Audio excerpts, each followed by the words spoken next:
before I go ahead with day number 6, yeah, So basically, we can. Okay, there's quite a bit. I don't like this pop-up thing.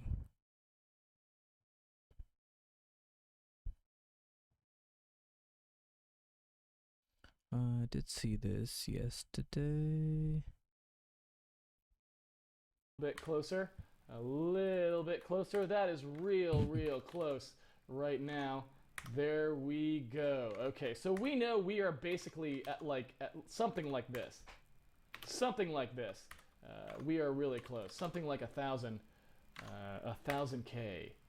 Okay, all right. So we know that it's somewhere between 999 and 1,000K. Oh, or maybe not. What's going on there? Unhandled exception during user callback. Wait a minute. Oh, ha ha ha ha. That's pretty funny. So we have actually started stack faulting down somewhere else because we gave just enough stack for us to exist. But as soon as we start calling down into Windows, we forced Windows to fault. That is excellent. That is excellent. So we know we have something like a megabyte of stack. That was kind of fun. We know we have something like a megabyte of stack when we enter our first function. If we don't tell the compiler to give us more, I think there is a flag that basically tells the compiler to give us more. If we were to go in here and look at that, we could search for stack, and we would probably find something. Let's see. Force parameters, set stack size /fnum. And I assume that basically if we did a /f, we could have our cake and eat it too. Remember, we cannot make something this big. We tried to make something that big. It was 2 megabytes. Let's go ahead and run that, and that totally faulted. So now let's ask for a giant stack, ladies and gentlemen. Let us just see what we can get away with. Let's do 1024, 4 times 10. What is going on? That is no good. I'm in the wrong mode altogether. There we go, 4 times 1024 times 1024. We will just copy that value. We'll get a nice 4 megabyte stack, in theory. We'll go back in here, and we'll go to the build.bat, and we will do what this thing said to do. Where was that again? Sorry, it was F. Where was that? Where are you, Mr. F? Fnum. So just /f and then that value. Okay, let's do that. -f and that value. And let's see if that gives us a bigger stack. Look at that. We can have all the stack size we want, ladies and gentlemen. That is a very generous stack indeed. Hopefully we will not need anything like that, so I'm going to go ahead and delete that. But just for the sake of completeness, I wanted to show you that we had control over it. All right, I'm going to go into the Q&A a little bit today, just because I wanted to step through these things. And this is basically an entire day, essentially, of Q&A. Maybe we'll let the Q&A run a little bit long if we have to. All right, here we are. We basically clear these things on the stack. We are going to go ahead and initialize our global back buffer. So we're going to call back in here. We're going to pass it a pointer. Now, where is this thing? Where is this global buffer? Well, that's basically something that was created at the initialization of the program. So that's just memory that's not on the stack. That's memory that's permanent. We do not have to worry about it. And you can see that's in a totally different location. Nowhere near the stack, right? If you look at where the window class is, that's very low. And if we look at where this back buffer is, that's very high in memory by comparison. So they're nowhere near each other. And that is kind of what you'd expect, because this is not on the stack. This is data memory of our program, static data memory that was basically created when we launched the executable. We basically said we needed that memory to run. All of our global variables go into it. All right. So we go into resize div section. We are going to allow this call to be called as many times as we want to. So what we do first is we check to see whether we already allocated memory for our buffer. And if we did, we will get rid of it. If we didn't, we basically just fill out a bunch of fields that we will need to remember: the width and the height and the bits per pixel, bytes per pixel, which is things we want to know. And then we are going to go ahead and fill out that information that Windows needed basically to do the blit later on. And you'll notice we have to pass that later on. So that's basically a description to Windows that says, we are going to pass you a bunch of memory, and here is how you interpret it. Now remember, we had this negative here. In fact, you know what? I'm going to go ahead and add a comment to that because it's a little confusing to people who don't know what's going on. I'm just going to add a comment there that basically says, note, when the BI height field is negative, this is the clue to Windows to treat this bitmap as top-down, not bottom-up, meaning that the first byte of the image is the top left.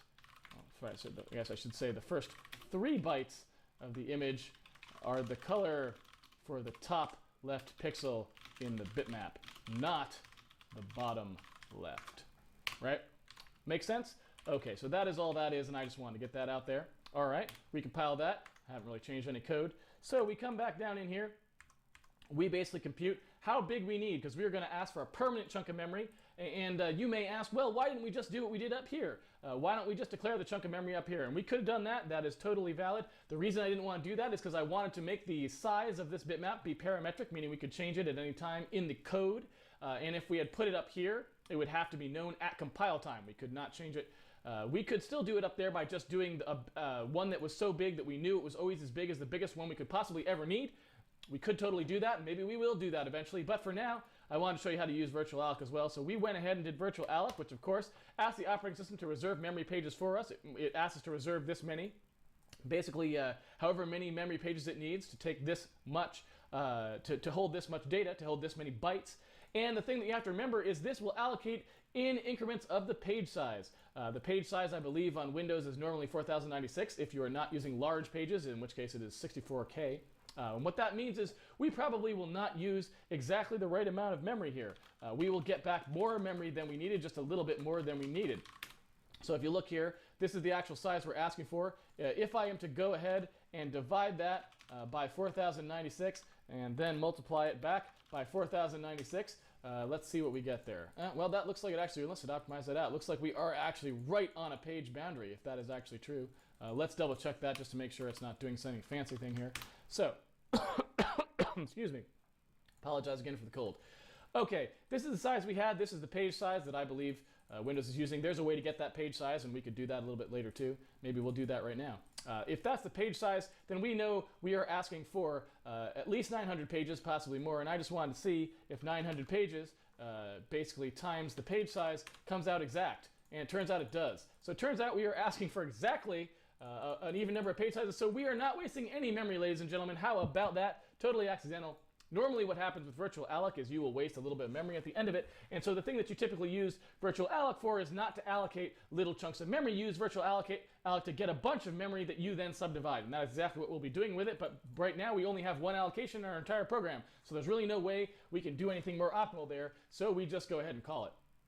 Anyway, we store the bytes per pixel back here, and when we multiply the width times the bytes per pixel to basically get the pitch or the stride, depending on what you want to call that. And basically what that is how many bytes a pointer has to move to go from one row to the next row. And of course, that is the width, the number of pixels across that the bitmap is, times the bytes per pixel, because we need to remember that each pixel itself is actually 4 bytes. Since each pixel is 4 bytes, that means that we could not just go width number of bytes. We have to go width times 4 number of bytes because we have to skip the R, the G, the B, and the pad for each individual one.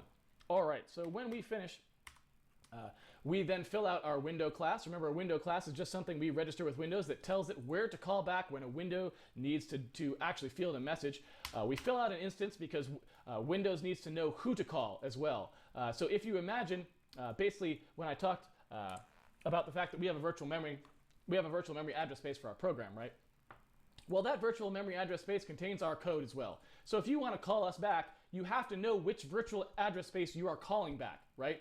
Windows needs to know which process is actually holding the function, because if I just say, here is the address of a function, well, that address is in my process's virtual memory space. If you didn't know which process you were calling back, you wouldn't know what that address actually refers to, because every address space for every process is different. So a pointer does not uniquely identify memory in the system. It uniquely identifies memory in one process. And so without the process handle, Windows would have no idea who it was even calling. So basically what this is that handle. This is the instance that says this is the actual process that contains this pointer's memory. So interpret this pointer in its address space. And then it can do the dispatch. We give our window class a completely meaningless name because we need to do that, because we are going to pass that name to create window EX, so it knows what window class our window is using. Of course, we only have one, so it's a real waste of time, but that's just something you have to do. We register the class with Windows by passing a pointer to this stack variable that we have here. Now, we don't have to worry about that ever going out of scope because we won't exit this function, but we don't have to worry about it going out of scope, period, because Windows will actually snap a copy of it. It does not rely on our copy, so we don't have to make sure that that copy stays around for as long as we use anything. It is just going to use it to read the memory out, and then it is going to return. And we don't have to worry about keeping it around anymore. You need to remember that sometimes you do. Sometimes when you pass an address into Windows, you have to make sure that the thing you pass... I'm going to go to the next day. Just wanted to check if I missed anything.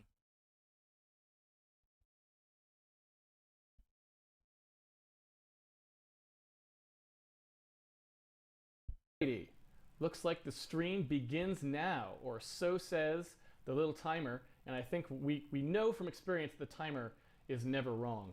So, welcome back everyone to Handmade Hero. I hope you have had a good weekend. This week, in our quest to build a complete game from scratch, we are going to be getting some user input and getting sound output working, if all goes according to plan. Not that there is much of a plan, but if all goes according to what we would like to get done. Let's put it that way. So, if you are following along with today's lesson and you have pre-ordered the game on handmadehero.org, you can go to your zip file and unpack the day 5 source code. That is what we are starting with here on day 6. Now, the thing that I want to talk about today is basically how we are going to get input basically from a gamepad, if that makes sense, and also how to get it from the keyboard. So if we take a look here, I'm going to search for something called X input so you can see what I'm talking about. X input is basically the current way that you have to use to get the kind of gamepads that almost everyone actually uses with games now, which are like Xbox 360 controllers. Microsoft, for whatever reason, they introduced their own sort of interface layer for getting controller input. It was called direct input. And then they turned right around a couple years later and decided that they were just going to ignore that entirely and make a whole new one called X input. And so that is what you use now, and they're not even really compatible. X input controllers will show up in direct input, but I guess you can't send rumble messages out to them potentially, and also you can't get the audio handle for outputting audio to the controller's plug, these sorts of things. So if you want to support gamepads properly, you pretty much have to use X input because that's what everyone has. You can go implement direct input if you want to be able to support kind of legacy controllers that maybe don't have an X input driver, but on the whole, you're pretty much going to have to support X input at a minimum. And now what X input looks like, thankfully, it is actually one of the simplest APIs to use on Windows. It is very, very simple. You can actually see, I don't know which one of these has in the MSDN has a good introduction, but I think basically any of these probably has a good, yeah, here you go. So basically all you really have to do is code that looks like this. You loop over the number of controllers that there are, you go ahead and you get the state of each controller, and the state of the controller is basically a big old structure that just has all the stuff that you might want to know about the gamepad. And so it is really absolutely trivial to do, and we will be doing it today. Hopefully we won't hit any snafus, but that is basically it. Now, in the old days, if I remember correctly, you couldn't actually include an X input header file. That's what I want to say. I want to say that was true. But I guess I'm going to assume that maybe that is not true anymore and that we'll be able to sort of directly include it, but I'm not actually sure. So I'm going to go ahead and fire up Emacs, and we're going to see basically what our situation is here in the modern world of programming. So I'm going to go into Handmade. I'm going to launch the trusty Emacs that is, you know, always our trusty editor on every platform. A little bit slow, a little bit aging, but it gets the job done most of the time. And I'm just going to see straight up if I can include, I believe it was xinput.h, because I don't even know if that exists on platforms. And it does. So basically xinput.h holds the definitions of all of the stuff that we actually want to use to get our input. So what we're going to do is we're going to go down here. Now if you remember, we have a game loop. It's really kind of a very beginning of a game loop. I mean, it barely does anything, but we have one nonetheless. We go through here and we process our Windows messages, then we do our rendering, and then we go ahead and blip that rendering to the screen. So what we're going to do is right here after we get our messages, because these are messages that are going to come in to do keyboard as well. A keyboard will come in through here. The X input is a polling-based API, which basically means that it only gives us back the state of the keyboard, the state of the controller when we actually ask for it. So we have to ask for it at some point, and that some point is going to be here, right after we do this. Now, something that we should note, and I'm going to put in a little to-do about this because we may decide that we want to do this later. Should we pull this more frequently? So what you have to understand about input devices is there's two methods of getting input from input devices oftentimes. There's interrupt and polling, sort of a vague way to think about them basically, but an interrupt-based input scheme is one where whenever the controller itself, whenever the thing that you're actually getting input from, the device, the external device, whenever that device actually needs to tell you that something happened, like something changed, a button got pressed, the state of the stick wiggled, something like that, it will actually send you the data, right? So basically it's controlling, in some sense, when you need to wake up and process it. Now that sort of thing doesn't really happen very much anymore, but in the old days that actually used to be literally true. There used to be actual interrupts that would happen on the CPU. Hey, Headhunter. 69. That would actually say, hey, this device has something to say. Well, that doesn't really happen very much anymore. For the most part, what happens is things are either pulled or they're kind of a networky sort of thing where they kind of send packets to you and those packets kind of get buffered up or those sorts of things. So in some sense, it's sort of like an interrupt, but instead of actually interrupting you, you're really just reading a stream. Either way, since this API involves us actually polling the X input controller and asking for its state, we may get into a circumstance where we want to pull it more frequently than every frame.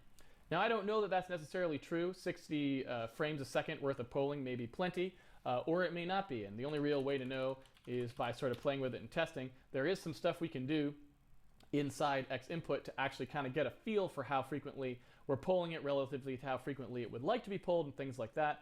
But we'll get to that later, because right now we're certainly not going to care about that until we're actually we're doing the like real serious final stuff for the Windows layer, which we won't do up front. Those will be things we do kind of more towards the end of Handmade Hero. So inside the documentation here, you can see I've got the different functions. You can see that X input is a pretty small API, and that's a pretty good thing, basically. That is what you want. So looking at it, basically X input get state is primarily what we need. Get X input get state is the thing that actually returns the state to us. So all we really have to do is we just have to call this, but we have to call it with this thing called DW user index, which if you look at the documentation here, it says the index of the user's controller. So as you know, Xbox controllers only allow 4 controllers. They've got those little sort of quadrants that they fill in. So there's only 4 that are allowed to be there. But if I remember correctly, there actually is somewhere in here, there is a pound defined that says how many there are. I want to say that is true, but I don't see it listed here. It just says a value from 0 to 3, which is kind of unfortunate. There it is, X user max count. So that documentation was just a little stale. You can see that this is basically the loop that you want here. You go over each of the controllers, and in case they ever increment the number of controllers that are necessary, we know that we would get them all by doing this. So we can just basically use that pound define right there that lets us know. Now, I don't really love I necessarily, so I'm just going to go ahead and say that this is the controller index, just so we know what we're talking about here. And then I'm going to go ahead and expand this out. So there we go. Now we are looping over all the controllers that we might possibly have. And now we are going to pass that controller index, and we are going to ask it to give it back the state of our controller. So this is the state right here, and we pass an address of that thing, and it will fill out that address for us. So there we go. That's basically X input. Now it's going to return to us a piece of information that's whether or not the controller existed, I believe, if I'm not very much in error. So let's take a look. Yeah, controller's not connected. So basically, if it equals error success, you gotta love things like error success. If it equals error success, then that means this controller is plugged in. And if it doesn't equal that, if it equals any other error message, then that means that the controller is not available. Now maybe that could be an error, maybe that could be that it's just not plugged in, but basically what happens is we can't actually do anything with this controller here. So that is actually information that we need. For example, we may want to show in the user interface that a controller has been unplugged. We may want to take action on that. So this is not necessarily just an error case. This is actually a case that we want to handle in the future. Right now we don't need to because we don't have any logic, but in the future we may want to handle that. Okay, so all we're going to do here is we're going to actually look at this controller state, right? We're going to take a look at the sort of things that we can get in it. And if we go in here, I guess, let's see if I've got a good, where's a good, there it is, x input get state. So you can see what it's got here. It basically has a packet number. And again, remember when I was saying just a few minutes ago, I said that basically there's a concept of the device sending you pieces of information perhaps, or being pulled at a certain frequency and that sort of stuff. Well, this packet number is basically sort of increments every time we know about the state of the joystick changing. Now, I don't really know, since I don't know the internals of how X input works, I don't know whether it's the driver that's thinking about that, so that the driver internally is polling it more frequently and incrementing that, or whether the controller itself actually manages that. I suspect it might be the controller, I'm not really sure.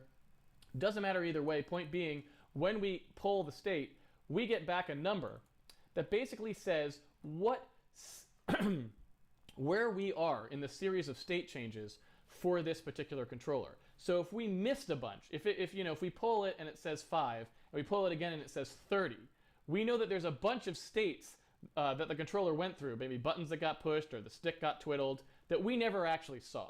And that would be an indication that we might be pulling it too infrequently. Now, it doesn't necessarily mean that, because it may be that it just gets sampled at a really high rate and we don't actually care about that because the user can't actually press and unpress the button at a rate that's that fast, or things like this. So we don't actually know, but at least it'll give us a little bit of an sort of an informational boost, right? So basically all we're going to do here is we're going to say, okay, the controller, when we get it back, we're going to get that thing. So in the future, maybe we'll take a look at that. I'm gonna say that DW packet number, I'm going to actually write that in here as a thing to maybe look at, see if packet number increments too rapidly. And then we're going to look at basically this gamepad piece. So I'm going to snap a pointer off of this thing so we don't have to keep talking about controllers state dot gamepad. I'm going to actually grab x input gamepad star pad equals the address of that. And that's just syntactic convenience, so we can just talk about it like this. So the x input gamepad is the only structure we've got defined currently.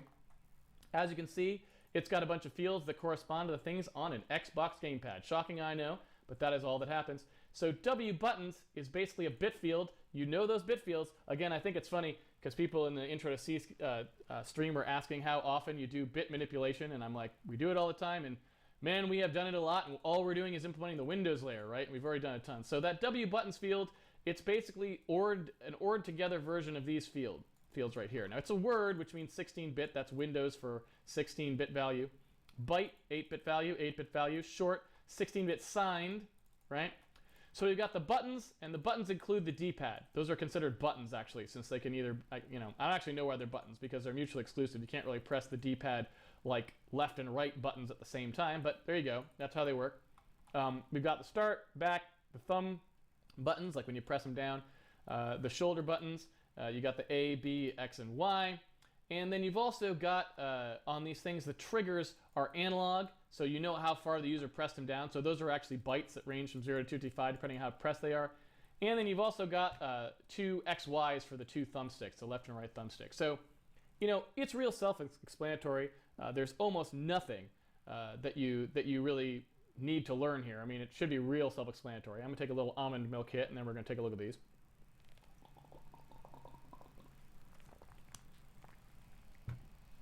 Okay, so basically what we're going to do here is we just want these things, out. And the question of what sort of stuff I actually want to get for this game, this game is kind of an old school game, so I suspect that mostly what we're going to be looking at is those 4 buttons, as I really don't know that we're going to want to do much other than the 4 buttons. And maybe the 2 shoulders, yeah, like the 2 shoulders, these buttons, maybe the start and end, I don't know, the D-pad. I'm thinking most of the stuff we want in here. Triggers is probably not going to be very useful for an old school game. I don't suspect, because, if you were playing an old SNES game or something like that, you probably didn't have a lot of like first-person shooting or that sort of stuff, so I don't know that those will be very useful. And these, well, I don't know. It depends on whether we want to... The reason to support these guys, even though we're probably, not going to want them as much for an old school game, is that Well, I think we all know the Xbox 360 gamepad's D-pad was not that great. So if you're talking about the Xbox One, you could probably play on the D-pad and be very happy, but we may need to support the thumbsticks just because that D-pad on the 360 was so bad. So it looks like most of the stuff we're actually going to want. We don't actually need to do anything with it yet because we don't have much defined, but basically what we're going to do is we're just going to go in here and sort of mark out the stuff that we actually care about. So we care about these things. We care about basically whether this is down. So I'm just going to kind of line these up here, and then we'll take a look at them as we go. So let's just take all the things that we need. So we want D-pad up, we want down, we want left, we want right. We kind of want to see these things. We want start and back. That's good. We're going to want left thumb and right thumb, right thumb. And we are going to want A, B, X, and Y, I think. Oh, not thumb. We're going to want shoulder. We don't actually want thumb. I don't think we want thumb. Thumb is always hard to press for me. A, B, X, Y. There we go. Okay, so we've got up, down, left, right, start, back, shoulder, left shoulder, right shoulder, A, B, X, and Y. So I guess we'll call these A button, just to be clear about what that is. There we go. So that would basically decrypt into Booleans, right? All the things we might want. I don't think we want those triggers, but we are going to want that left thumb, I think. We're going to want that left thumbstick. So we're also going to want here something that's basically the int16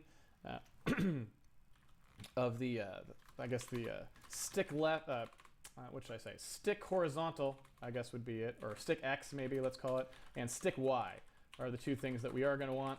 So we're going to want to grab those out of the pad as well. S thumb LX and S thumb LY.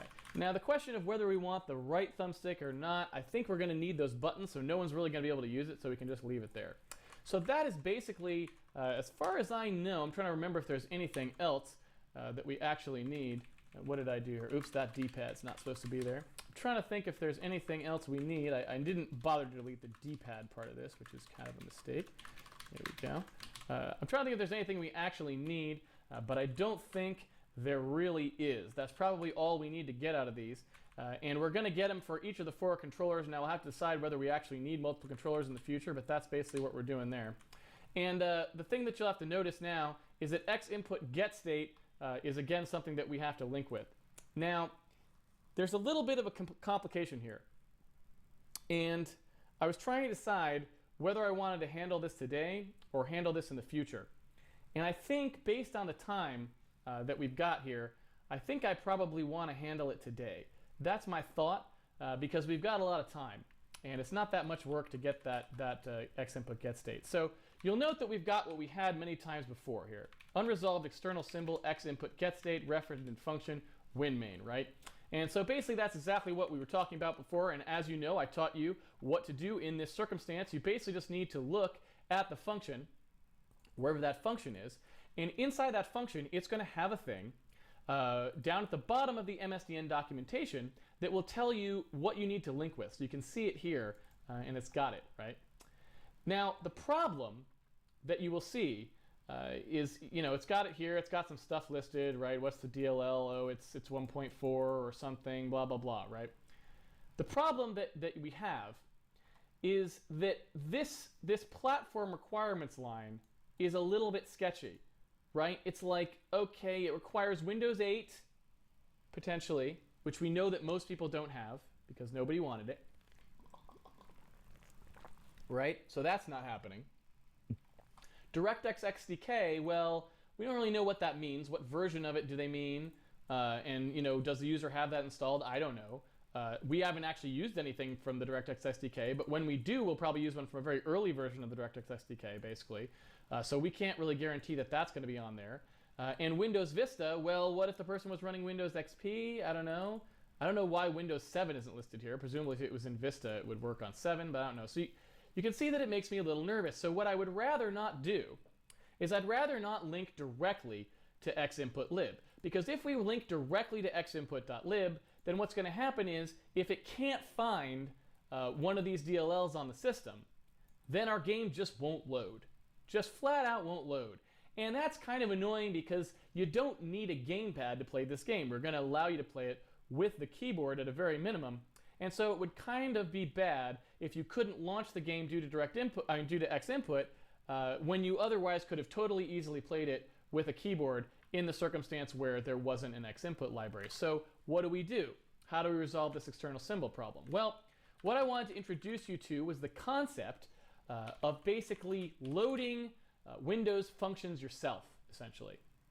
Basically getting the code into your executable for a Windows binding and looking up the function pointer so that you can actually call directly into it without using an import library. And this is actually a really simple process, and especially in a circumstance where we have such a small number of functions that we actually need to deal with. In this case, possibly only 2 that we might need to deal with total. I'm looking here. Let's see. What is X input enable? Do we need to call this? Let's see.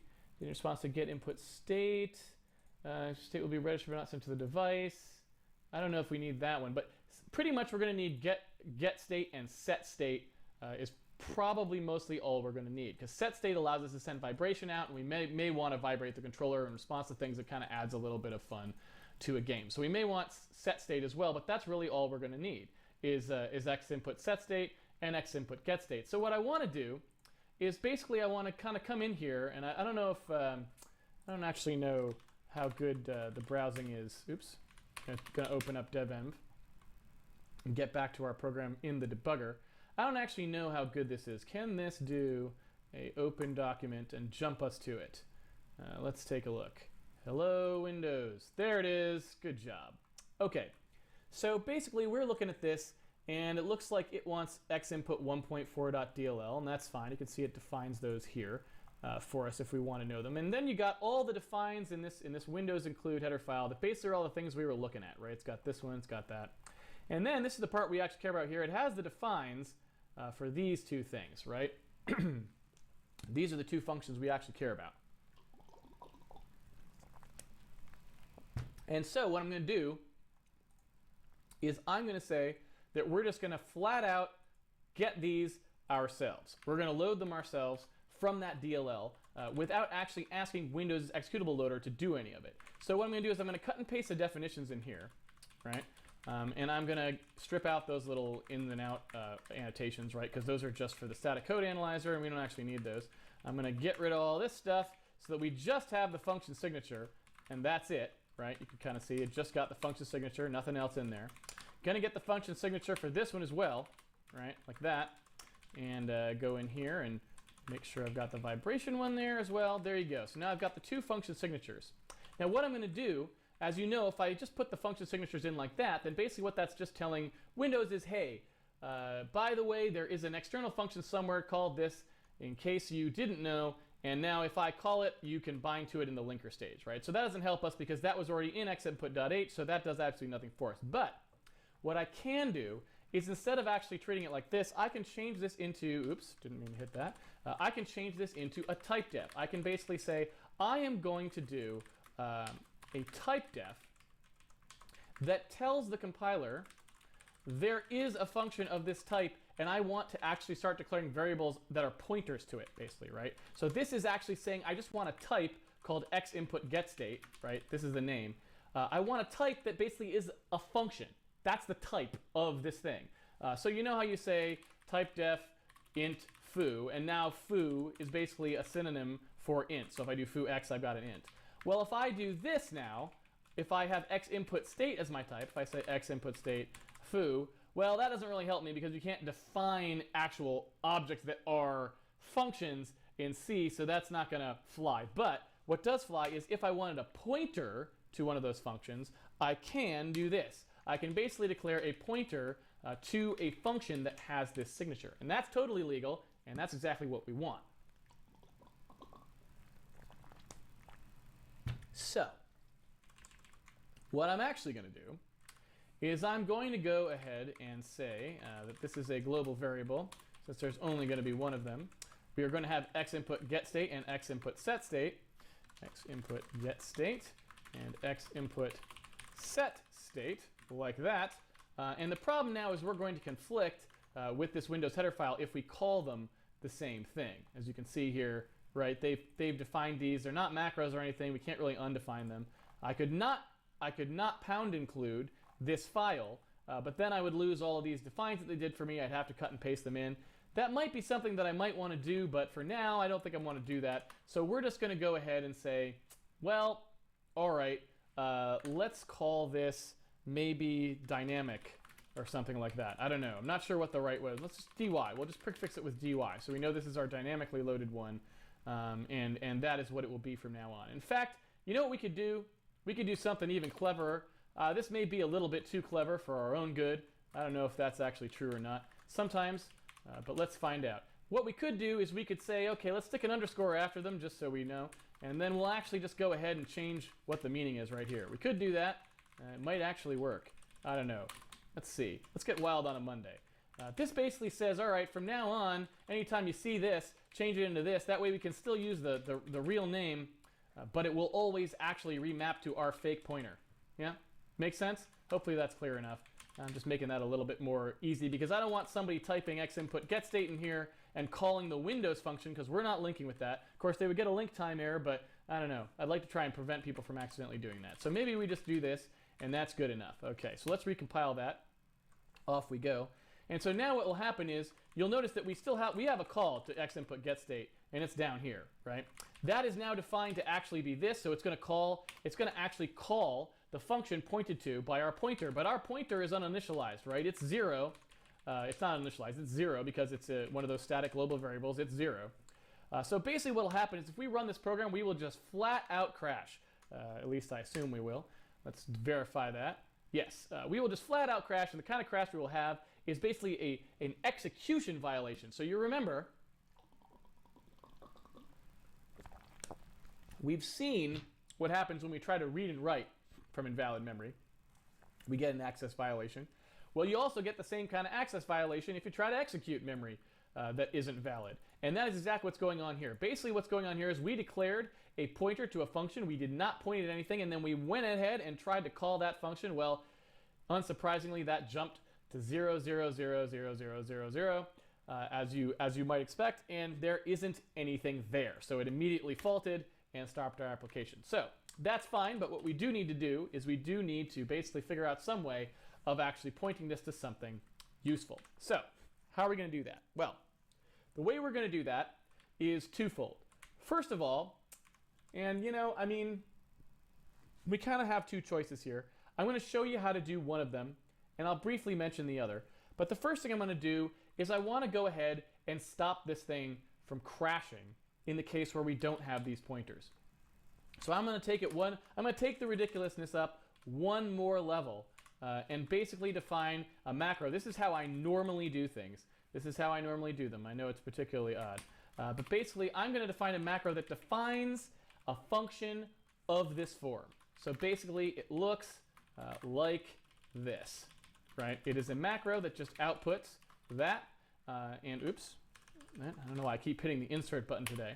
So basically, if you run this macro and you pass it a parameter, it will basically define for you a function with that name. That is all it's going to do. And then I can replace, and well, I can do the other one as well while we're at it, right? Y input, oops, not Y input, X input set state name. There we go. That's the other one right there, right? Looks good. Oops, got rid of the D word. Didn't mean to do that. There we go. Got everything in there. And looks right. Okay. So basically what we're going to do is we're going to define these two macros that basically define the functions for us. We are then going to define our type def in terms of the macro. So we're basically going to say, well, that's just this, right? That, you can see, this line will now produce this line. So we can get rid of it, right? Same thing again for the set state one. We want to produce this line, so we'll just do x input set state. Oops, just the G there. X input set state. That'll produce this line for us. And then the global variables can stay as they are. Those totally work.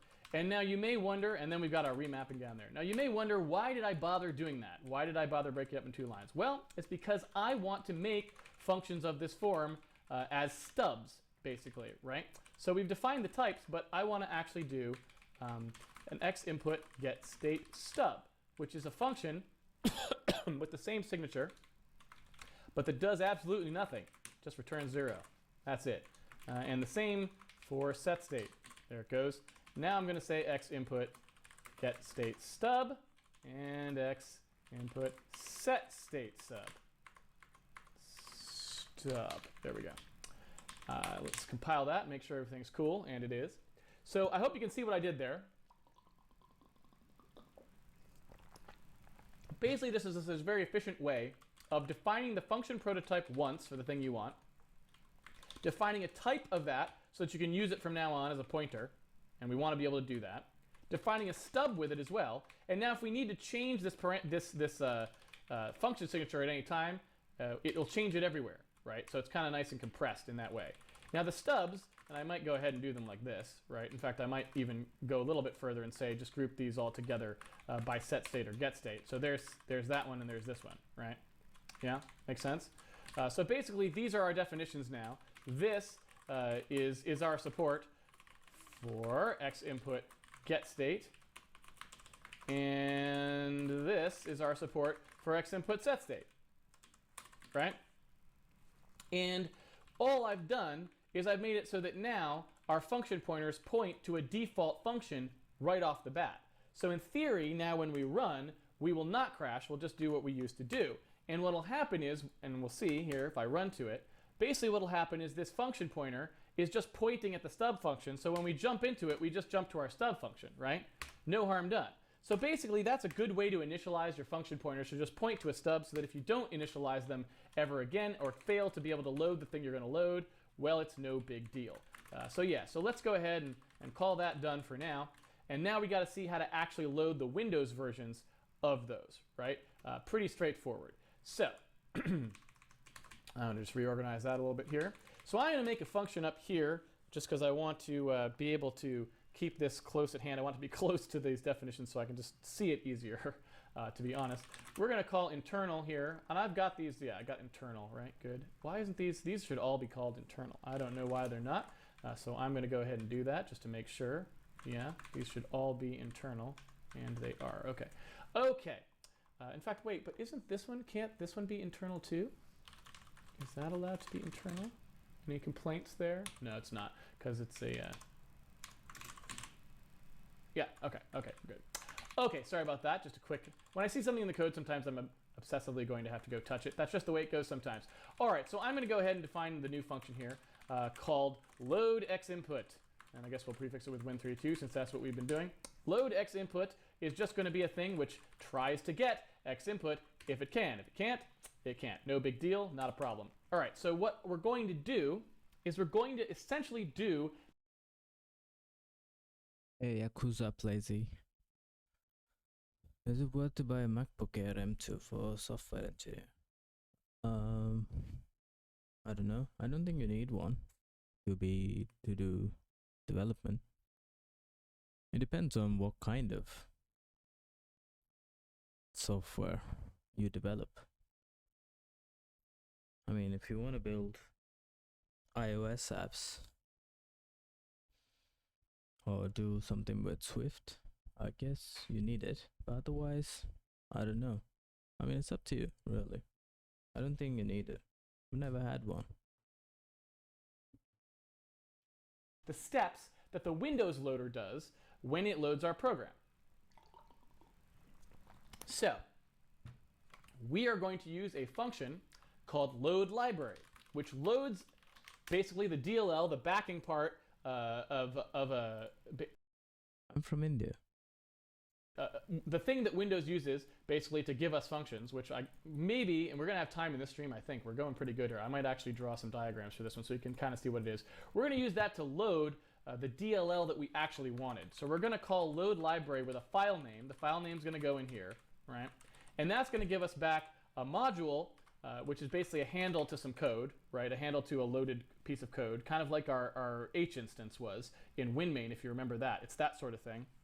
So what we're going to do is get the X input library. We're going to load it, and assuming that we get back a valid library, we're then going to load the functions out of it. So X input get state our function here, get state, is going to be equal to something that we load out of that library. And our, I always want to type y if I type x. Set state is also going to be 1. Now the function that we need for that is called getProcAddress, and we'll see how that works in a second. So load library, we need a file name to load, and remember, I was mentioning it before, inside that xinput.h, they actually were nice enough to define for us, for this version of the header file that we're using, which one it is. But to be honest with you, I would rather use the earlier version because that would give us a little.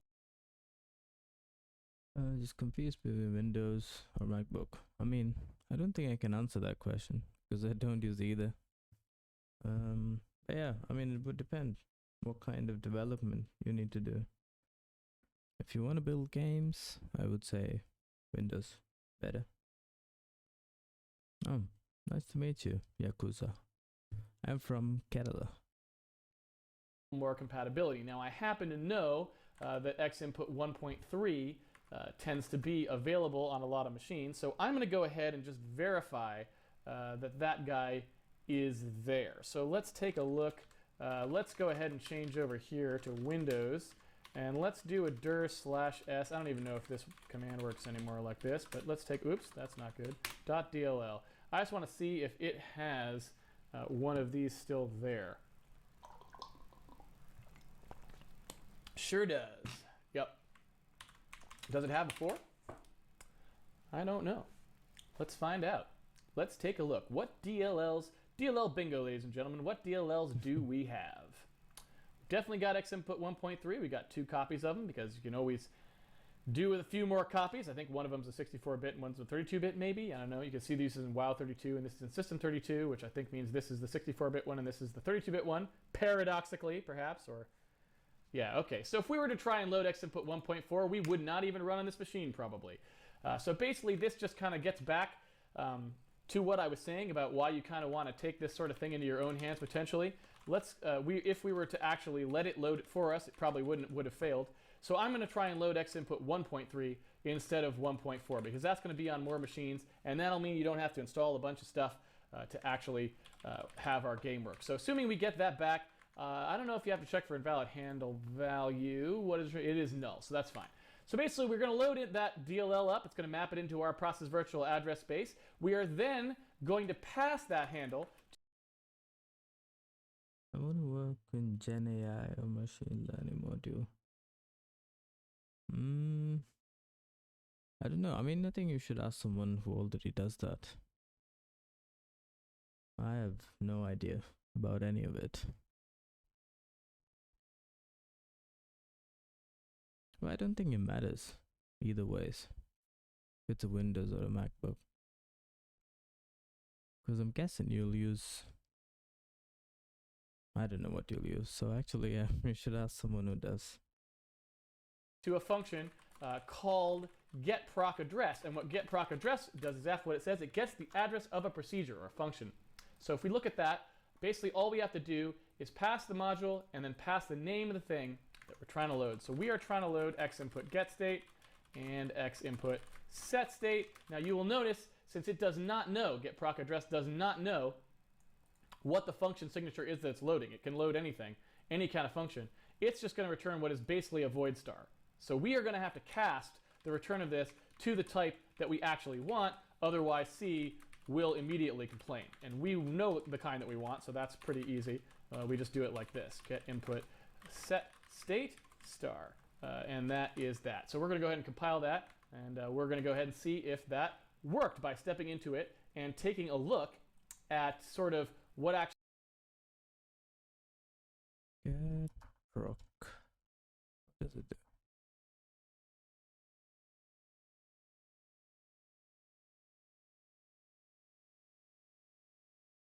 Retrieve the address of an exported function. Oh, interesting.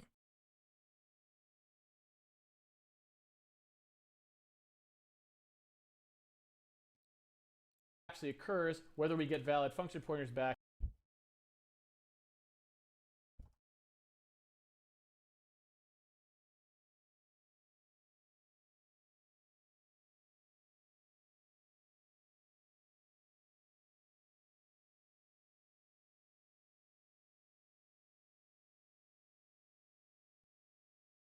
from those. Oops.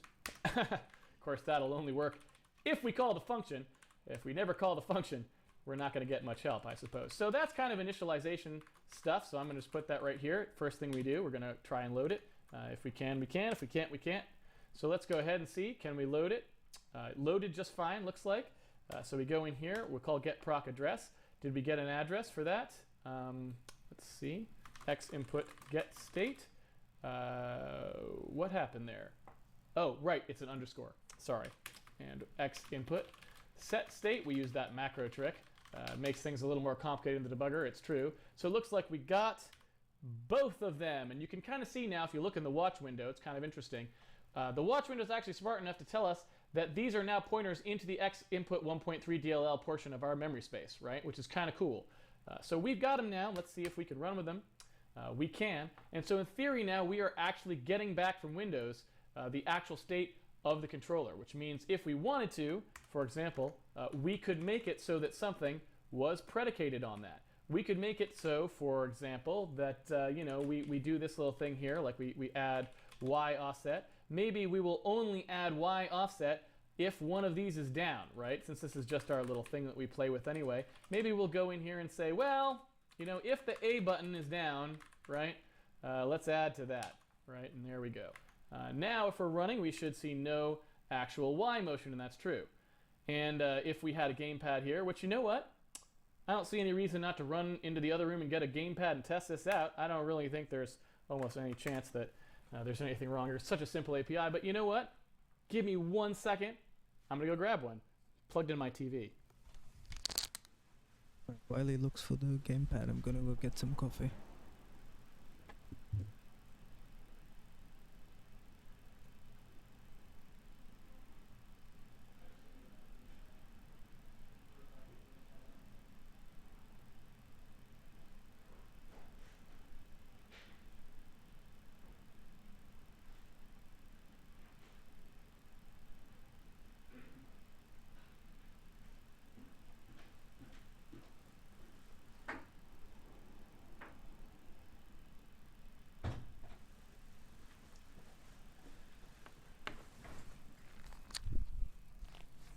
Perfect. Seems worth it. I don't know. Only took a couple seconds. You can see I've even got the one that was sort of the video, and I actually don't think that's true. The one I recorded in the trailer is actually at work. I got 2 of these pink ones. I bought them one time. I bought 2 pink ones and like a green one. They were all they had left at the Target downtown. We were trying to play a game called Gang Beasts, and we wanted extra controllers. So let's take a look and see. I don't know if this is going to work here. It doesn't look too promising because it's not actually lighting up for me, which does not fill me with much hope for the fact that it's actually working properly. But what are you going to do? Let me try plugging it into the actual PC down here. Ah, there we go. That had a little light flash on it. I don't know. That might indicate something good. Not actually sure. Well, yeah. Well, I don't know. I tried. Let's see if we can get this gamepad working. This doesn't seem like it's going to be much to do with... Oh! No, that actually does. There we go. Okay. Totally good. I guess you just Awesome. have to... I don't know. I don't know why the light... You can see the light just came on. I don't know why the light wasn't actually on originally. I thought that it would just be on when I plugged it in. But maybe you actually... It might be that you have to actually load X input for it to actually go on or something sometimes on older versions. I don't know. Normally when you just plug it in, it just works. But I guess because this machine perhaps doesn't actually have the little X input helper, the little X box controller app or whatever, maybe it doesn't. But that's pretty good. That was it for controller support. I mean, you saw that was like hardly any code, right? And we did it the hard way. We did it loading it ourselves. But you can see, I don't know if you can see there, when I push the button, it totally works. So we're basically done. I mean, that's the controller input. There is nothing else to it. We can go ahead and send Rumble back to it, so I guess we might as well. I don't know what else to say about it other than, hey, that when you actually make a good API, ladies and gentlemen, which X input actually isn't that bad. It's got a few things that are kind of annoying, but on the whole, it's pretty easy. Look at how easy it is for people to program, you know? It's a good thing. So I guess what I could do here is just call get X input set state just to verify that it sort of worked. I could go ahead and just send that to the 0th controller. Yeah, and we'll just send some Rumble level out to it just to verify that it's actually working, and then we'll save that for some other time later when we actually have some really coherent thing that we want to do with it. So I'm going to go ahead and look up X input set state here just so I can see what the parameters. I'm gonna skip ahead because don't really have a controller to test. Let's go to the milk kit. And we might as well do it. But in the meantime, there's basically sys key downs and sys key ups. Let's see, sys key up, and there's key down and key up. I think that's basically it. And I'm not sure, I don't remember these at all, so we're going to look at them. I don't even get input this way anymore. Like I said, I usually use the kind it's significantly a little more complicated, I would say, but you get a little bit more from it, so it's something we'll kind of cover more in the future. But you definitely don't want to start with it because it's a bunch of complexity that you don't need for anything other than if you actually want to handle multiple keyboards. So let's take a look here. So in sys key down, the W param is the virtual key code. And the virtual key code is basically the thing we want. So what Windows is going to do is Windows is going to call us back with these messages whenever anything happens on the keyboard. Now you don't need to register anything, it just happens. Windows will always send these to you, and normally what was happening before is they were going into here. They were just getting eaten up by the def window proc, so all we're going to do is start actually looking for them. That's it. So basically the W param is the virtual key code. The W param is the thing that comes in here. It's just an anonymous parameter that depends on what message you have. So the virtual key code is this. So let's go ahead and mark that off. Is that true as well in sys key up? Let's see. Sys key up. Yep, it is. Let's look at key down. And key down message.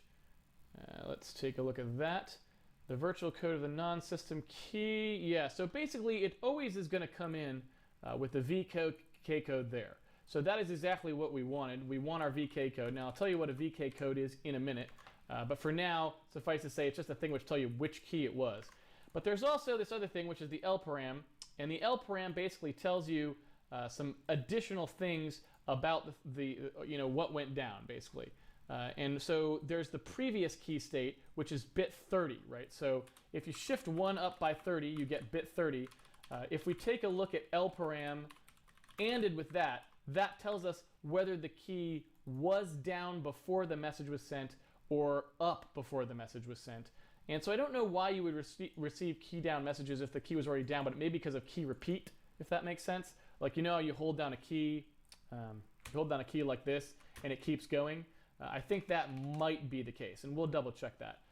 But for now, let's go ahead and just say, okay, no matter what happens, we're going to get basically a VK code out of it. We're going to see what the W param is. That tells us what key actually went down, and we're just going to look for the keys that we actually want. That's all we're going to do. We're going to take a look for those individual keys, and the keys that I actually want basically are VK. I think these are the way that they are listed. I'm going to see if there's actually a VK code listing somewhere. Let's see, VK code listing. Because I don't remember what they all actually are, because they have different names sometimes. So you can see, all right, so here you go in MSDN. There's a listing of all of the VK codes. And the VK codes are basically all of the codes that don't have direct ANSI mappings. So basically, you remember the ANSI key code stuff we talked about in the Intro to C stream? Well, basically, all of the ANSI keys actually map to their actual ANSI equivalents, right? So if you actually in C, if we wanted to, let's say, test for the W button, you could actually just do that, and it would work. At least I believe it is always the capital. Yeah, it maps to the capital, if I'm correct, if I remember correctly. Yeah, that is the W key, and we'll double check this to make sure it wasn't the lowercase, and I'm totally wrong. Well, you know what? We can just do it right now. Output debug string A, W. Very exciting. All right, let's go ahead and run this. And get this window over to the side there. Where's our output? There's our output. W, there it is. You can kind of see it Wing out there. Always good. So that's all we really needed for any of those. So if we want WASDF, basically what we're looking at is just something like this. Really, really trivial code here. Nothing particularly interesting. So if we want the full complement, let's say W, A, S, D, and of course the ubiquitous Q and E. You always need those special options. That is basically that. Nothing particularly interesting there. And then we just need to know stuff like, say, the arrow keys, maybe the space bar, and then probably like escape. That's kind of the stuff that we would expect to get back in a game situation. I think that'd probably be pretty good for now. So we've got Q and E, and then we go in here, we're going to need VK up, VK left, VK down, VK right, VK escape. Is it escape or just esc? I wonder. I don't actually know. Let's take a look here. You can see these left, up, right, down. There's home and end and all these other good things. VK escape. So it is escape fully typed out. And then what else did I say? Space bar is a typical one. Is the space bar mapped to just space, or does it have an actual space in it? VK space. There we go. So that's it. That's basically all there is. And those are all the key codes that we might want to handle. Now, what we're going to do with those is going to be determined once we actually get our game stuff working and we have a place to wire input up to. But I just wanted to show you, so that there was no confusion, basically what was going on. And so we can also get some more information here. Like I said, this is going to be basically a was down, which is basically saying, oh, okay, was the key down beforehand? So that's like if this is not equal to 0, then the key was down. I'm basically just turning that into a guaranteed Boolean. This bears a little explanation. Again, this has been a pretty good stream in terms of having plenty of time to talk about stuff, so I'm just going to say what I'm doing here. So basically this L param is a bit field. It's got a bunch of bits set. It said that the 30th bit tells us whether or not the key used to be down or used to be up before this message, before whatever key event triggered this message. Well, if I just AND those together, then what I'm going to get is I'm not going to get 0 or 1. I'm going to get 0 or bit 30 being set, which is way not 1. And since I wanted to sanitize it into a 0 and 1 potentially, since I was going to put it in a bool, I don't know. I don't really have to put it in a bool for any particular reason. We'll talk about that kind of a little later on, maybe. Maybe we'll even talk about that tonight since we got extra time. I just said not equal to 0. That comparison, if you remember from the intro to C stream, we were talking about it, and I think I was actually even a little unsure about it at the time, which is kind of odd considering the fact that I would have known that this happened, but what are you going to do? Sometimes when you're on stream, you're a little crazy. Basically what happens is if you ask C to do a comparison for you, it will produce 0 or 1. So if we do not equal to 0, that will actually produce a 0 or a 1, depending on whether it was a 0 or the bit 30. So that's basically just turning, it's basically turning, you know, this, we got back either this or 0, right? We got either that or this. But what we wanted was this or that, right? We wanted this one to turn into 1 and this one to turn into 0. And so the not equal to 0 just basically forces that to happen, right? That's about it. All right, so that's a was down, and then I also want an is down, meaning what actually was this message trying to tell us. And so let's take a look at back to the WM key down message, and what does that actually say? Okay, the transition state, what is the transition state defined to be? Always 0 for a key down message. So what is the key up message? Is it always that as well? Always 1. All right, so the transition state, so basically the other bit will tell us what it actually is now. So basically if that bit is set, am I correct? For a key up message, it's always 1. So we want it to be equal to 0 if it's down now. Is that correct? Because key up, yeah. So let's take a look. Basically, I'll go ahead and test this with, say, the escape key. So when we put that, I'll do an output debug string, and I'll just do a test on is down, right? Let's see. Do it this way. And was down, right? So we'll do output debug string escape, and then we'll say is down, was down. Excuse me, I'm still sick, ladies and gentlemen, it's true. I did not recover much over the weekend, unfortunately. Then when I run this, I should be able to kind of go in here, take a look at that output stream, and do my escape key. Well, that did not work particularly well, to say the least. Why is my escape key not working? Oh, that looks like it didn't compile. What happened there? Why am I... How did that happen? I thought I compiled it, and yet it was still printing out W, which we deleted. So I guess I didn't compile? I don't know what happened there. That clearly looks like I compiled. Maybe I did something else wrong. There it goes. Yeah, I don't know. Ladies and gentlemen, programming. It's always a little wonky. Okay. So I hold it down. It is down, and it was down. That's correct. So I am getting key repeat messages, so I get them repeatedly. Then when I let go, I get just was down, and that's correct. Yeah. Perfect. So, looks like that's all good. Basically, we have everything we need here. We don't need those key repeat messages. So one thing that we could do if we wanted to is we could just kind of get rid of them. We could basically say that if was down equals to is down, this is not an interesting message for us, if that makes sense. We could just flat out say that. And then when we run in here, we will basically be eating those key repeats, right? Let's see, there we go. Is down, was down, no, oop. Did I do that the wrong way again? Yeah, awesome. I do that all the time, people. All the time. What I wanted to do was say if they're not equal. I wanted if it wasn't down and now it is, or if it is and if it was and then now it isn't. So I want them to be not equal. I basically filtered for the case we don't want. That's brilliant. That'll help a ton. Way to go. Good job. So there we go. That's what we wanted.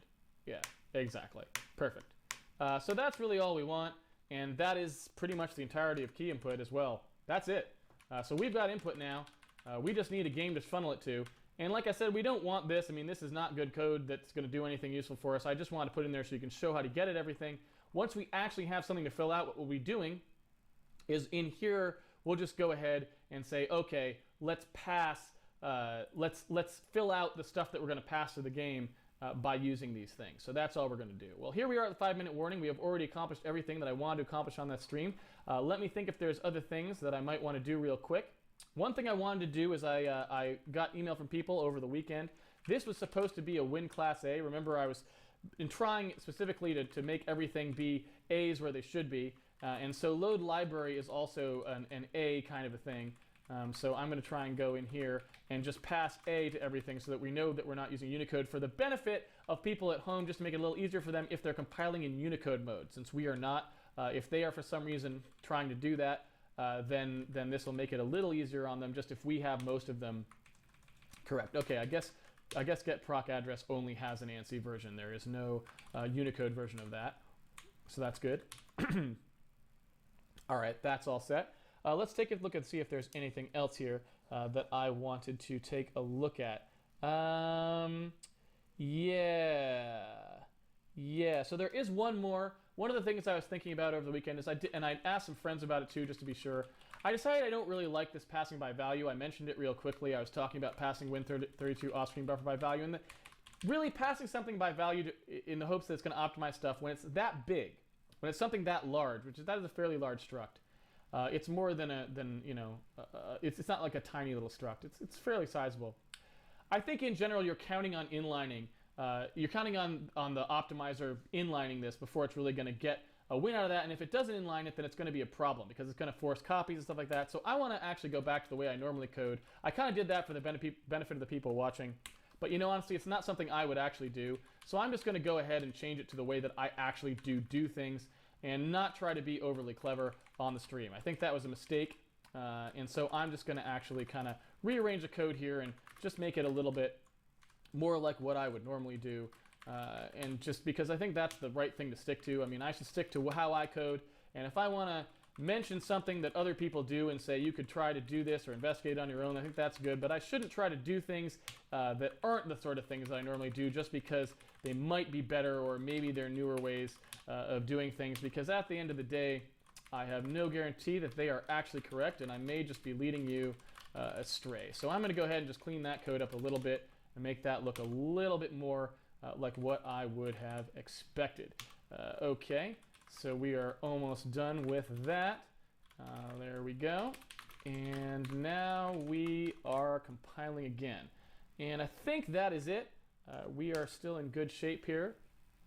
We've got 3 minutes. I don't know what else we should try to throw in here in the 3 minutes. I guess one thing we could do is we could go take a look at the set cursor situation. Since we're still not setting the cursor, we could try to throw full screen in there 2 minutes. I don't know. 2 minutes. Maybe we just go to Q&A early. Maybe we just say that was a good day. We got everything done that we wanted to get done. We've got input in, and so we'll have the rest of the week to work on sound, which is really the only thing. Well, we got two things really: sound and file I/O. So if we can get through sound in 3 days, we could do file I/O on Friday, and then we would pretty much be ready to get going on the game proper the following week, which would be great. 2 weeks on Windows is not very much to spend. I mean, that is longer oftentimes. I'm sorry, that is shorter oftentimes than it takes to figure out why your CSS isn't working on when you're trying to make a web page. So I think that's probably pretty good. All right, I will go ahead and go to the stream now to see what is going on over there. All right. I think simple enough. Just go to handle keys. And then the last I did. Where is it? Yeah, I think I can. Oops, let's run it. Right now, I can't tell what key gets pressed.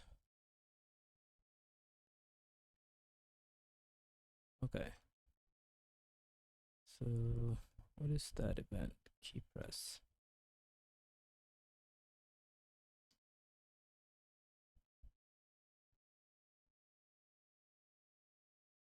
Maybe there is a event type. Key press. Oh yeah, here.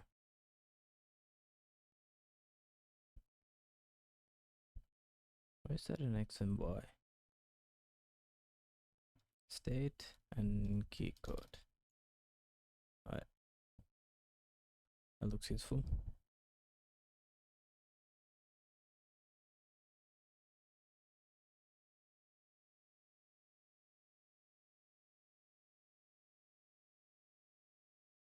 Oh, no, I don't really need to break.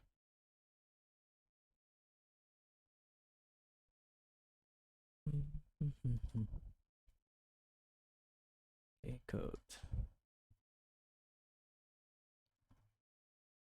And then what else was there?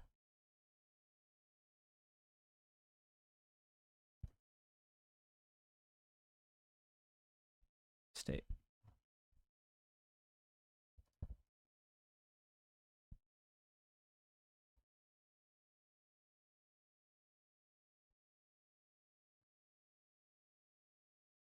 Event dot x key event. What was it called again? X key.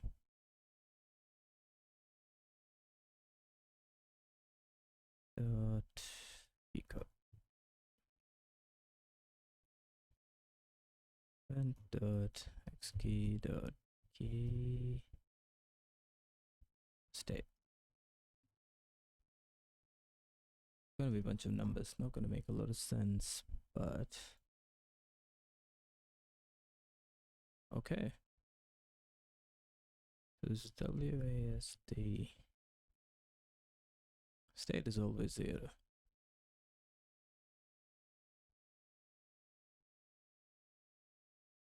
Wonder if it's the input output state.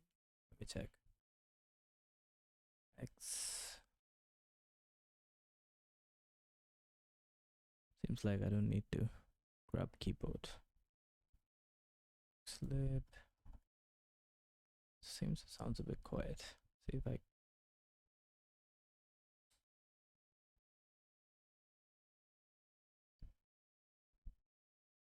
Oh, it's logged out.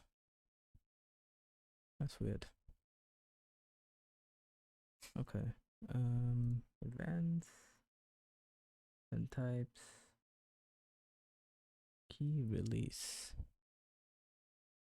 Yeah, can listen to that too. Dot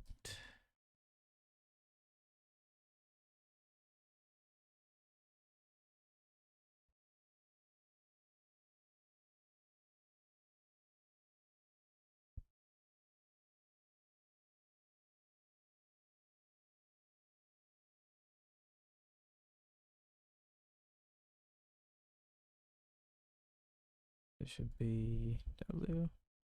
What's the second one? Oh, because I can't tell the difference.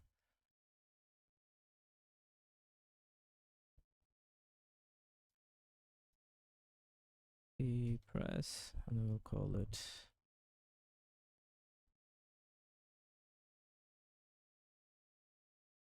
release.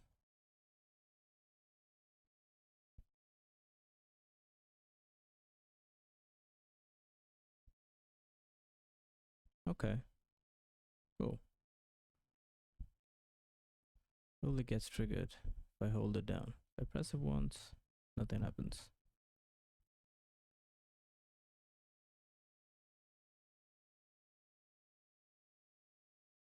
Okay.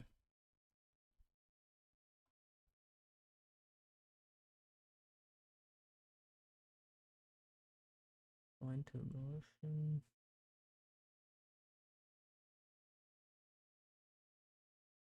I want to know what this state is.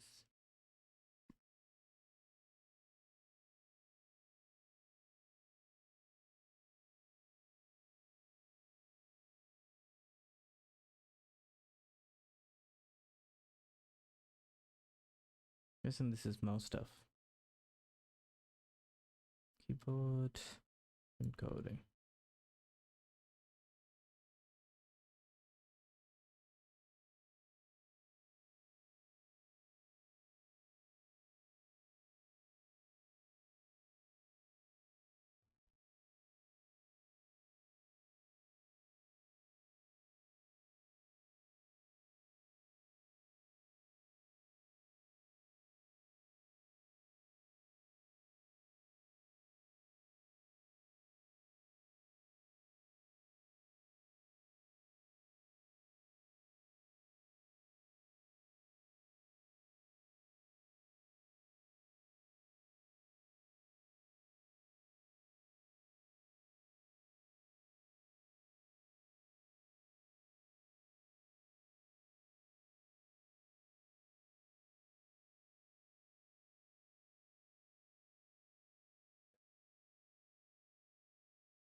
The W.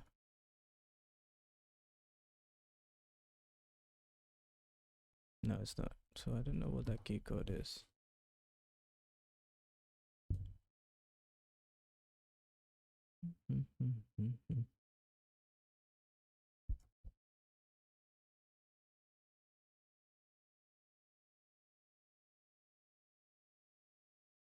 Is set to a special number that represents the physical key on the keyboard. The key code is an arbitrary representation of any key on the keyboard.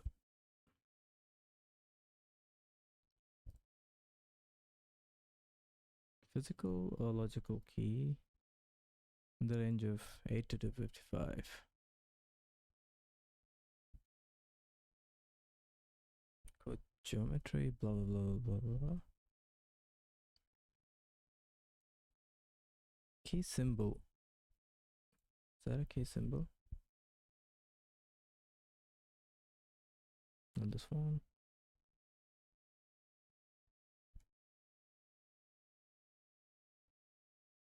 Maybe I go to get it. The set of defined key symbols includes ISO, blah blah blah. A lot of that. Okay, okay.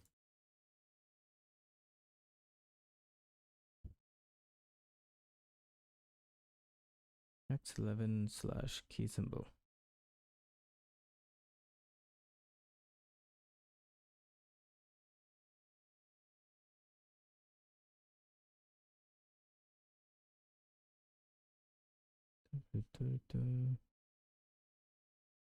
How do I get a symbol?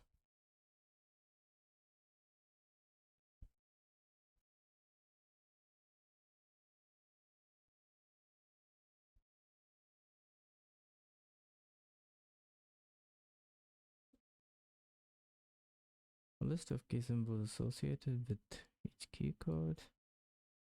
Founding K, blah blah. Okay, no symbol.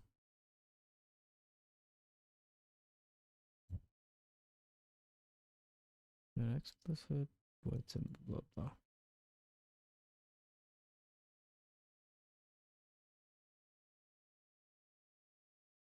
Key press event is to make use of group one, blah blah. Which group is it to my modifier state?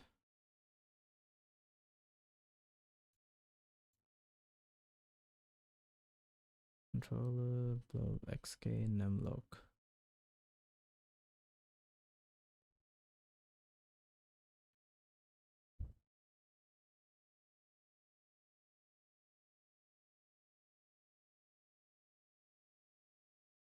To obtain the legal key codes for the display use.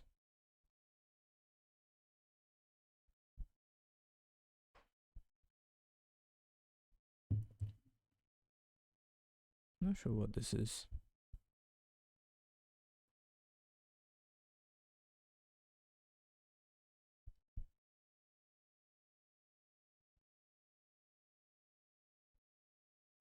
Let me go back to the event.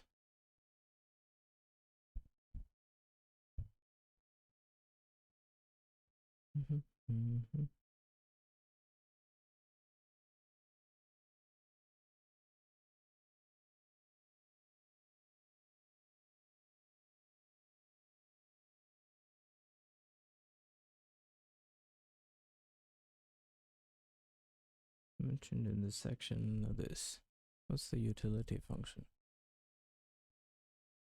Mapping between key codes and key symbols classifies as key sims and mapping between and string names. First three functions in this section operate on a cached copy of a server keyboard mapping. Given in keyboard encoding. Look up key symbol.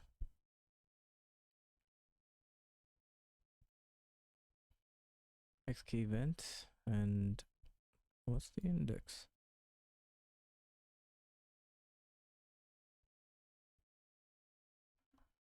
Does it return?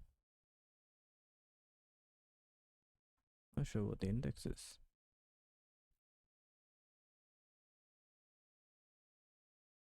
Specifies the index into the keysims list for the event's key code.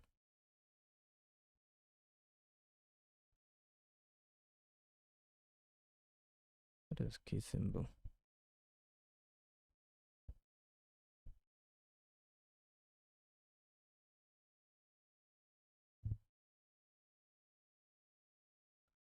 Is an encoding of a symbol on the cap of a key. Oh, okay. I did read about this. What else does it say? Do I have to do all of that? Display, window, time, root, state, key code.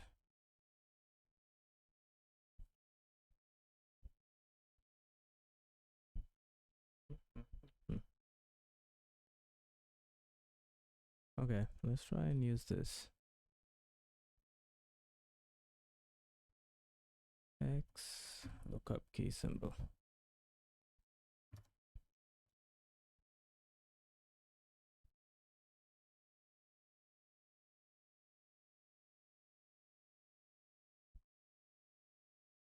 What is the type? I just put any. Key code.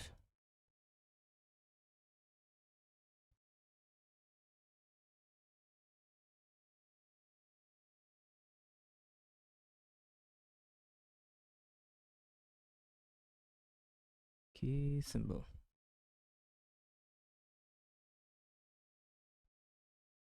Event.key code. Well, I leave the index 0. Don't know what that is.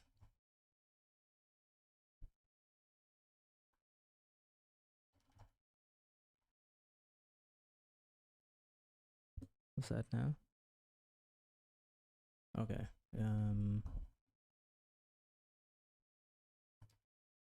X key.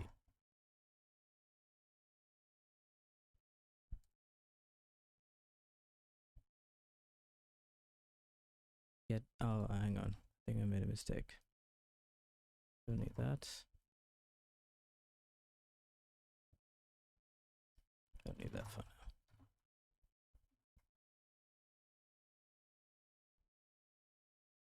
Jeez. What did I do?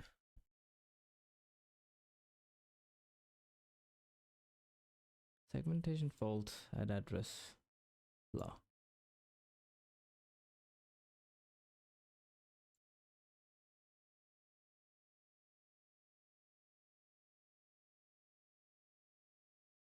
Okay. Now I wonder. I have no idea why that failed.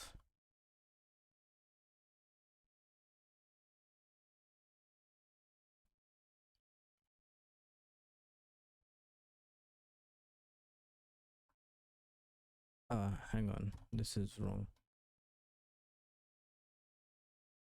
CT should be event dot key event. X key. Is that it?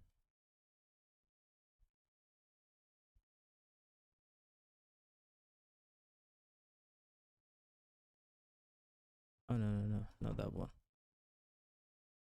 It needs a C pointer to X key event.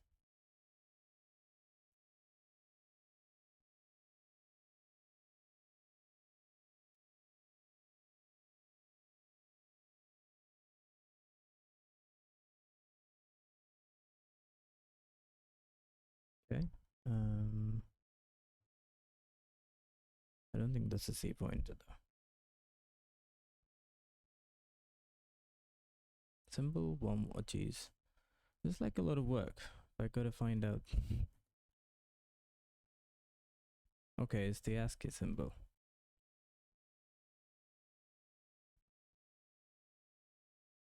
Because that's A. Ooh, that's shift. Capital A is the same.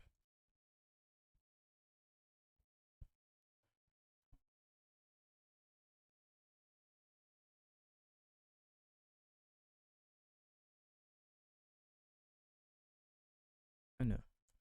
Key symbol is equal to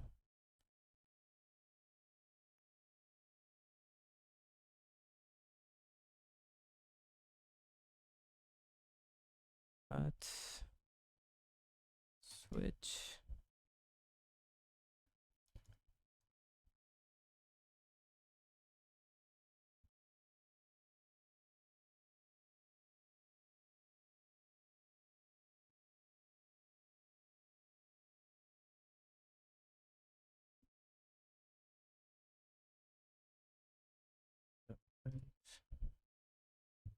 press A.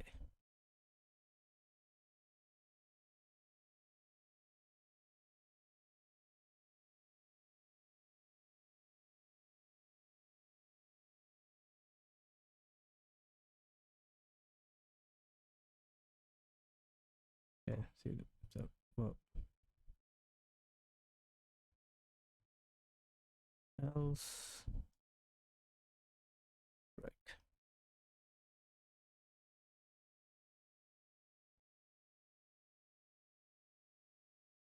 Oops, always forget that. Too few arguments. Is the index? No.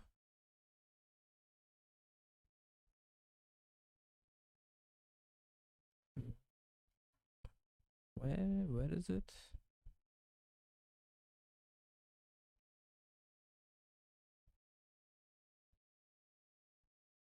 Oh, I know. I think it's this one.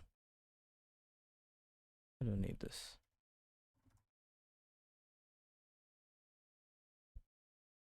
Okay, there we go. Got A. Nice.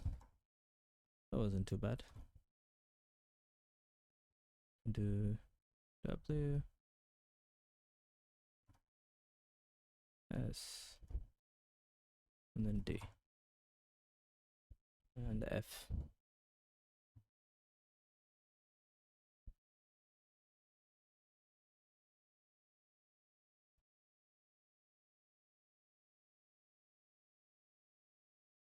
I mean, I think that should just work.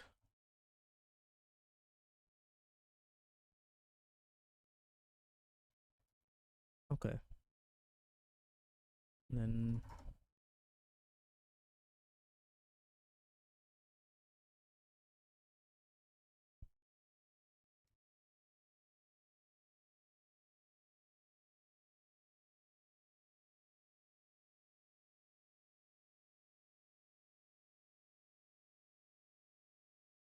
I'll handle it later.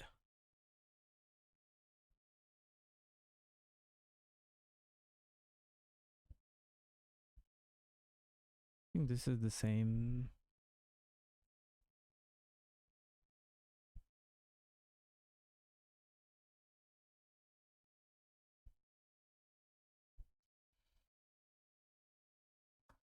I'll leave this as a to do. Not sure what to do with this.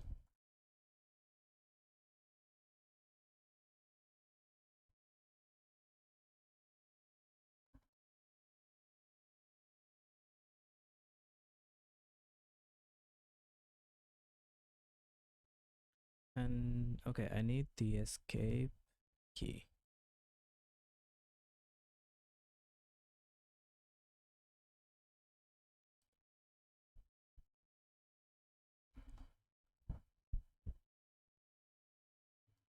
I did return a number for shift.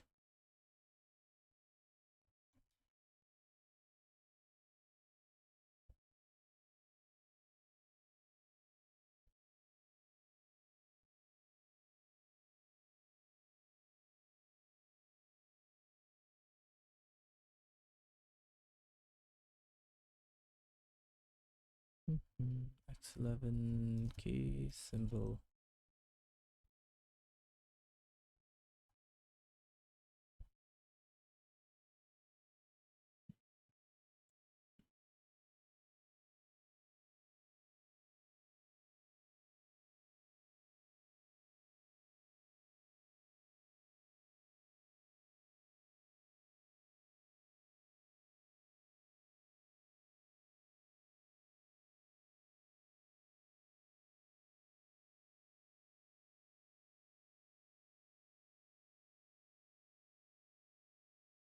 Okay.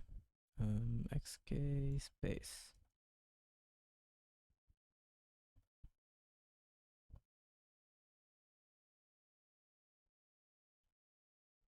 Can I do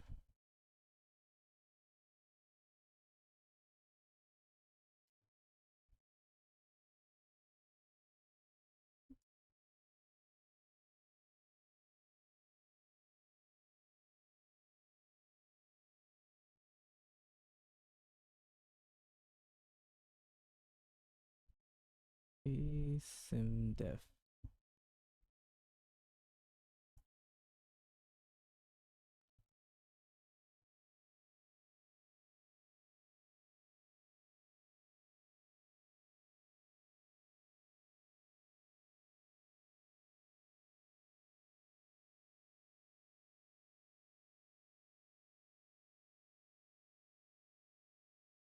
Okay, small s.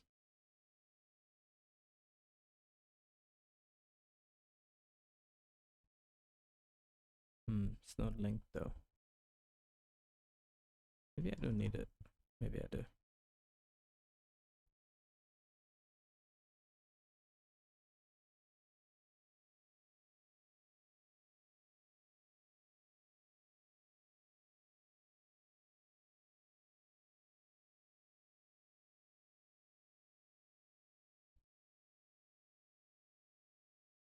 There should be another way to do it.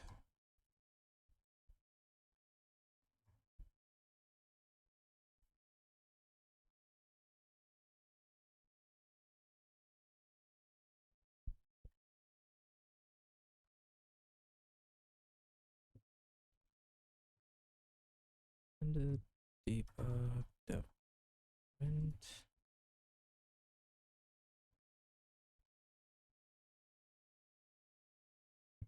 Key symbol.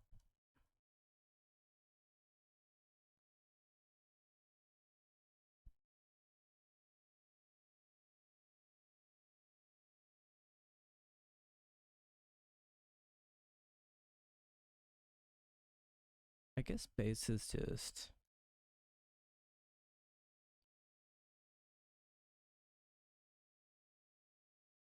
Can I do that?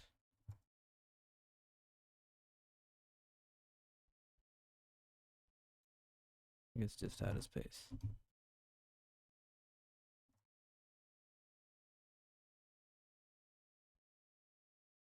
Okay, space works. I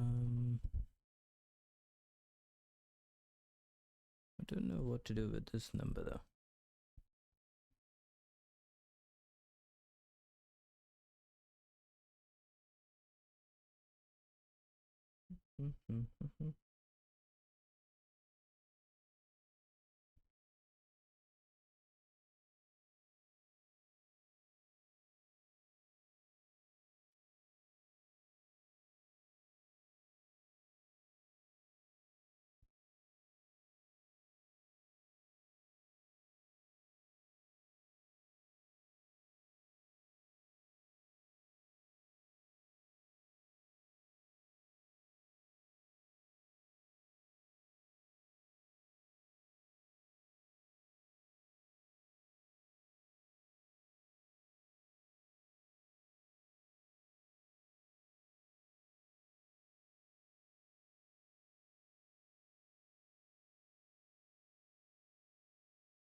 Don't think escape. I don't, yeah, it's quite big, the number.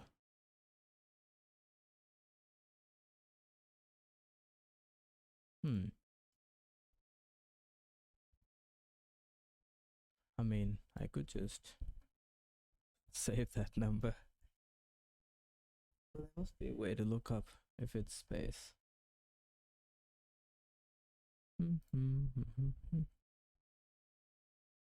Let me ask Cloud. And I get a key symbol on key press. It's 11. How can I differentiate escape?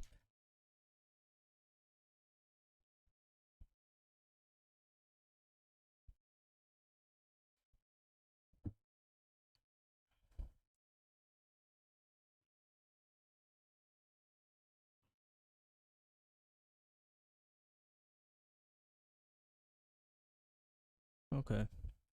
Yes, I gotta add that.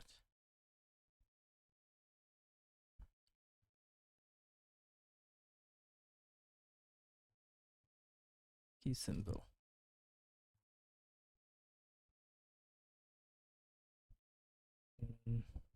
Here.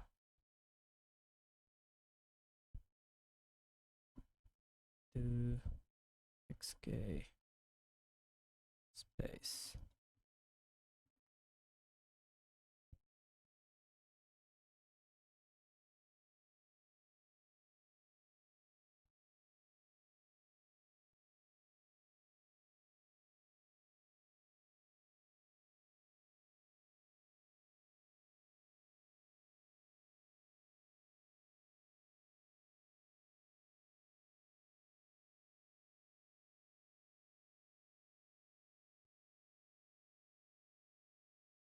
Okay.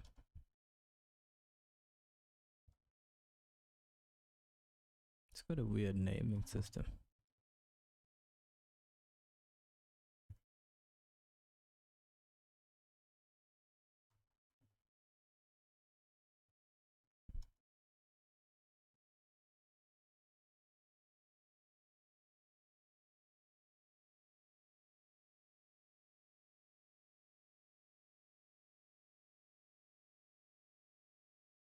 Okay, brilliant. That was not too bad. So it prints the escape key as well.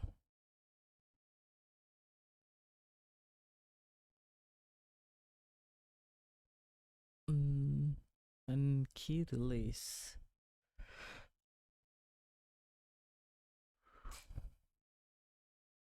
Yeah, not sure what to do with it.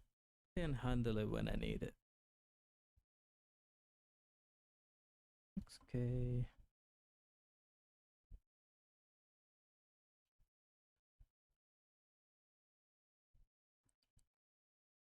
Okay, I guess I can just use.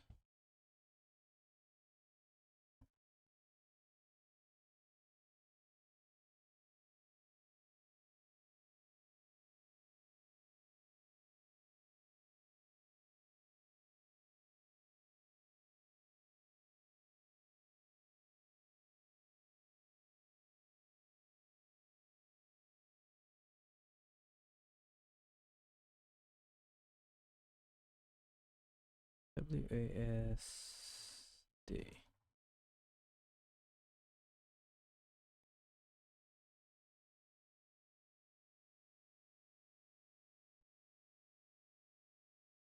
Wait a minute. There's no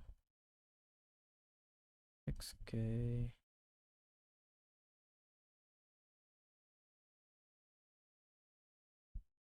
That's weird. Oh no, that is A B C D E F G H. Seems to have all of it. Okay, it's access. Okay, there we go. Oops.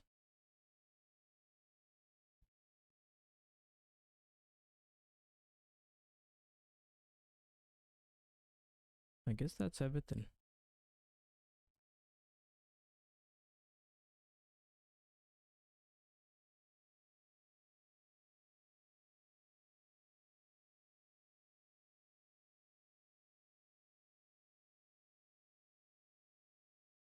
I wonder if there's a way to know if the same.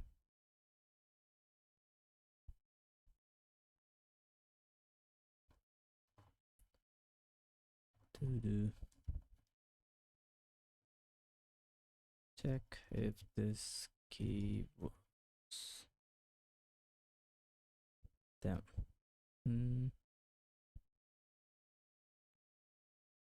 I don't know. Not sure. Okay, I think I'll leave it there. That sounds good enough.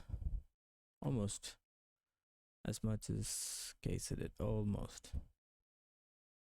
Minus the gamepad.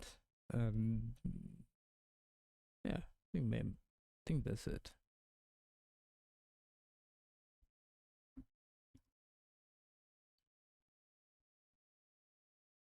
At this point.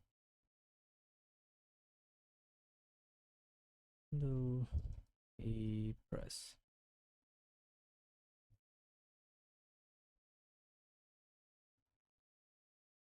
Okay, I think that's good enough.